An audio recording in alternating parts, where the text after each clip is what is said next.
Hello and welcome to another video here at Pragmatic Works. My name is Mitchell Pearson, and what I want to talk to you about today is data labels. And data labels have been around for a long time in all different reporting tools, but I want to talk to you about custom data labels. So stay tuned.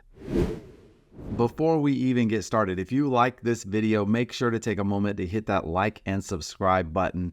It means a lot to us, and you'll be notified whenever we do new videos in the future. So hit that notification bell as well. So one of the things that we do here, that we do a lot, it's very prevalent in our jobs, is we help customers, learn the tool better, solve different problems. And I had a customer recently, they wanted to build this visualization that you see on the screen, which was show me the top 10.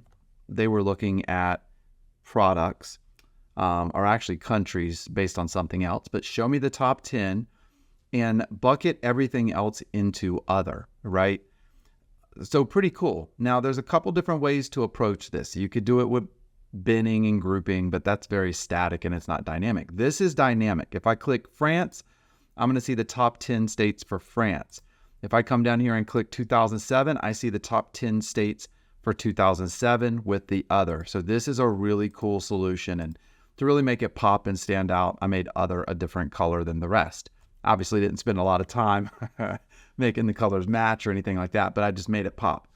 You'll also notice that I have a nice little data label here. These data labels are pretty standard, nothing to really write home about. You can do a couple different things with those. But what I want to show you how to do in this video is how to create a custom data label. And it's just a simple data label that gives you a little bit more information so that at a quick glance, you can understand a little bit better what's going on. And so what I've done is I've ranked each of the countries that are in the result set. So I've provided them with a rank.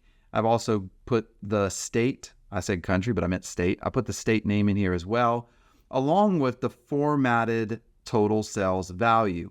And you could put more in here, right? I could have put different things in here. I could have put percentage to total. I could have put a lot of different things in here, but that's what I chose to do.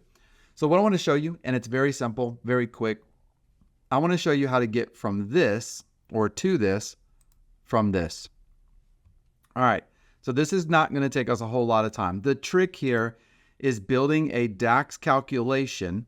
So I've created this DAX calculation called custom label.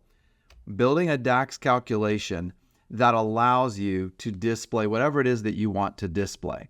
So I've broken this up into three different pieces here, right? The first thing is take whatever the current state is and display that. So I'm displaying the state and I'm using selected value, which will return a single value. If there is one, if there's more than one, it returns a blank.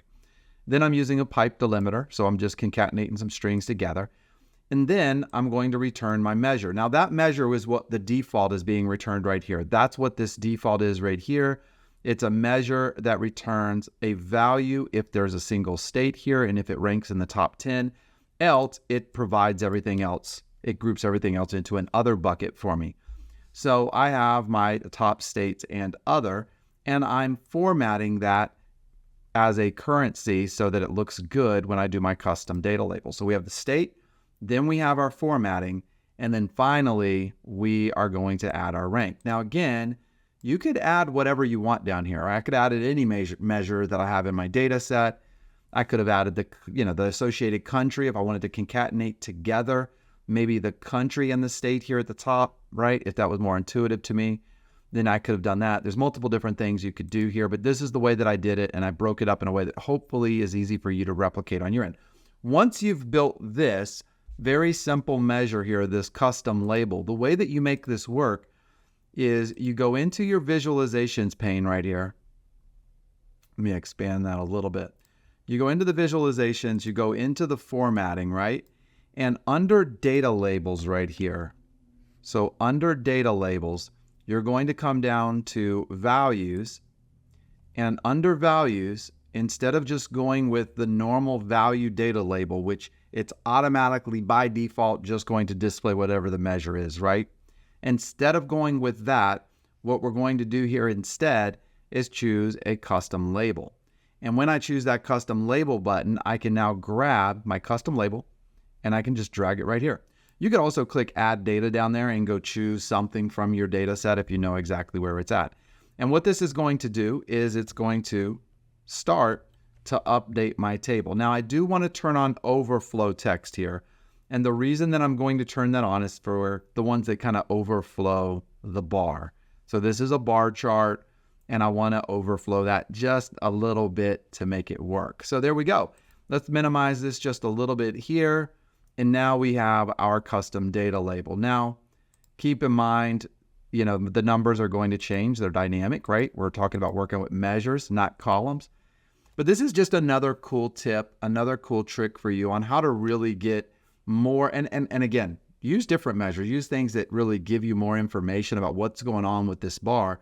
But I'm a very big proponent in Power BI of trying to figure out how to fit and get more analytical value out of a single report and a few visualizations without overwhelming the end user. And this is one of the ways you can do that. Check out my small multiples video, taking advantage of storytelling capabilities like drill through and report page tooltip. Those are incredible ways to add more value to a single report page to help you make decisions, to help let you know, figure out what the data is telling you without having to create a bunch of different pages. So that's what you got. Again, as always, I hope you enjoyed this video. If you did, make sure to take a moment to hit that like and subscribe button, and we'll see you in the next video.